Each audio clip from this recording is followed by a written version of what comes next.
Hi students, നമ്മൾ ഇന്ന് discuss ചെയ്യാൻ പോകുന്നത് drugs acting on kidney. Okay, കിഡ്നീസിൽ ആക്ട് ചെയ്യുന്ന ഡ്രഗ്സിനെ പറ്റിയാണ് നമ്മൾ ഇന്ന് ഡിസ്കസ് ചെയ്യാൻ പോകുന്നത്. കിഡ്നീസ് നമുക്കറിയാം അല്ലെ, നമ്മുടെ ബോഡിയിലുള്ള എക്സ്ക്രീറ്ററി ഓർഗൻ്റെ അകത്ത് ഏറ്റവും പ്രധാനപ്പെട്ട ഒരു പങ്ക് വഹിക്കുന്ന ആളാണ് നമ്മളുടെ കിഡ്നി എന്ന് പറയുന്നത്. സോ മെയിൻ ആയിട്ടും ഡയൂററ്റിക് കാറ്റഗറിയാണ് നമ്മളിന്ന് ഡിസ്കസ് ചെയ്യുന്നത്. So diuretics are drugs which promote the excretion of sodium and water in urine. Okay, so യൂറിനിലുള്ള സോഡിയത്തിന്റെയും വാട്ടറിന്റെയും എക്സ്ക്രീഷൻ കൂട്ടുന്ന ആളുകളെയാണ് നമ്മൾ എന്ത് വിളിക്കുക? ഡയൂററ്റിക്സ് എന്ന് വിളിക്കുക. ഓക്കെ, സോ ഡയൂററ്റിക്സ് തന്നെ ഡിഫറെന്റ് ഉണ്ട്.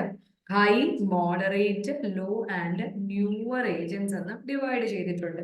ഓക്കെ, ഹൈ എഫിഷ്യൻസി ഡയൂററ്റിക്സ് ആണ് furosemide, bumetanide, torsemide. Okay, high efficiency കാറ്റഗറിയിൽ വരുന്നതാണ് furosemide, ബ്യൂമറ്റാനൈഡ്, ടോർസമൈഡ്.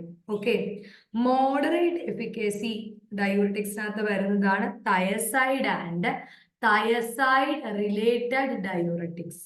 Okay, then low efficiency diuretics. Low efficiency के examples ആണ് potassium retaining diuretic, carbonic anhydrase inhibitor, osmotic diuretics, then methyl xanthanes. Okay, potassium retaining diuretics, carbonic anhydrase inhibitors, then osmotic diuretics and methyl xanthanes. Okay, then newer ആയിട്ടുള്ള കുറച്ച് agents ഉണ്ട്. അവരുടെ example ആണ് vasopressin antagonist, SGL2 inhibitors. Okay, so classification important ആണ്.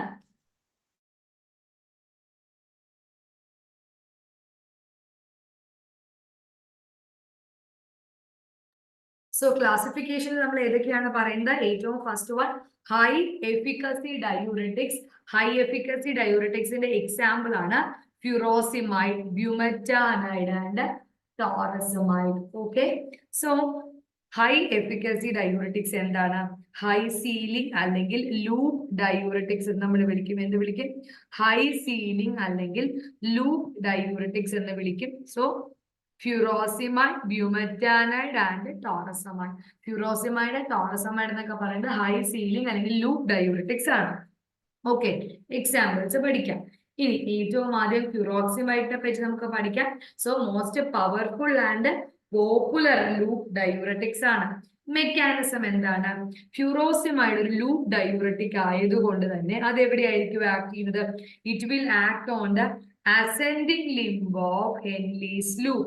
Okay, so furosemide എന്ന് പറയുന്നത് ഒരു loop diuretic ആണ്. അത് ഹെൻലീസ് ലൂപ്പിലാണ്, ascending limb of Henle's ലൂപ്പിലാണ് ഫ്യൂറോസിമൈഡ് ആക്ട് ചെയ്യുന്നത്.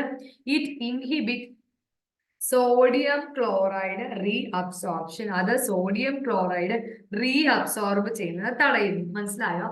ഞാൻ നിങ്ങളോട് പറഞ്ഞില്ലേ, ലൈക്ക് ദീസ് ഡ്രഗ്സ് അവരുടെ ഫങ്ഷൻ എന്താ? അവർ പ്രധാനമായിട്ടും ചെയ്യുന്ന കാര്യം എന്താ? ഡയൂറിറ്റിക്സ് സോഡിയത്തിന്റെയും വാട്ടറിന്റെയും എക്സ്ക്രീഷൻ കൂട്ടുന്നു.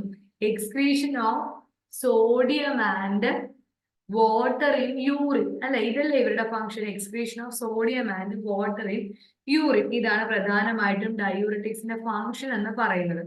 സോ അതിന്റെ അകത്ത് തന്നെ ഹൈ സീലിംഗ് ഉണ്ട്, ലോ സീലിംഗ് ഉണ്ട്, മീഡിയം സീലിംഗ് ഉണ്ട്, ഡിഫറെന്റ് ടൈപ്സ് ഉണ്ട് അല്ലെ. സോ നമ്മൾ ഏറ്റവും ആദ്യം ഹൈ സീലിംഗ് പറഞ്ഞു, ഫ്യൂറോസമൈഡ്, ടോറസമൈഡ്, ബ്യൂമറ്റാനൈഡ്. ഇവരെവിടെയാണ് ആക്ട് ചെയ്യുന്നത്? They are acting on the ascending limb of Henley's loop. അവിടെ സോഡിയം ക്ലോറൈഡിന്റെ റീഅബ്സോർപ്ഷനെ തടയുന്നു.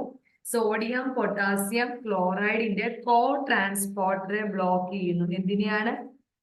സോഡിയം പൊട്ടാസ്യം ക്ലോറിന്റെ കോ ട്രാൻസ്പോർട്ടറെ അത് എന്ത് ചെയ്യുന്നു?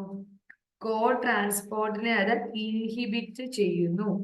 Okay, then this is increased excretion of sodium potassium chloride co transport inhibit ചെയ്യുമ്പോൾ സോഡിയവും ക്ലോറിനും യൂറിനിൽ കൂടെ കൂടുതലായിട്ട് എക്സ്ക്രീറ്റ് ചെയ്യുന്നു. So furosemide is a highly efficacious diuretic diuretic effect എന്ന് പറയുന്നത് ഡോസ് കൂടുന്നതനുസരിച്ച് കൂടിക്കൊണ്ടിരിക്കും. അതുകൊണ്ടാണ് അതിനെ ഹൈ സീലിംഗ് ഡയൂറിറ്റിക് എന്ന് പറയുന്നത്. Okay, so furosemide high ceiling diuretic ആണ്. അസെൻഡിങ് ലിംബ് ഓഫ് ഹെൻലിയിലാണ് ആക്ട് ചെയ്യുക, അല്ലെങ്കിൽ അസെൻഡിങ് ലൂപ്പിലാണ് ആക്ട് ചെയ്യുന്നത്. സോഡിയം വാട്ടറിന്റെ റീ അബ്സോർപ്ഷൻ തടയുകയാണ് അവരുടെ function. So they are called as high ceiling diuretic.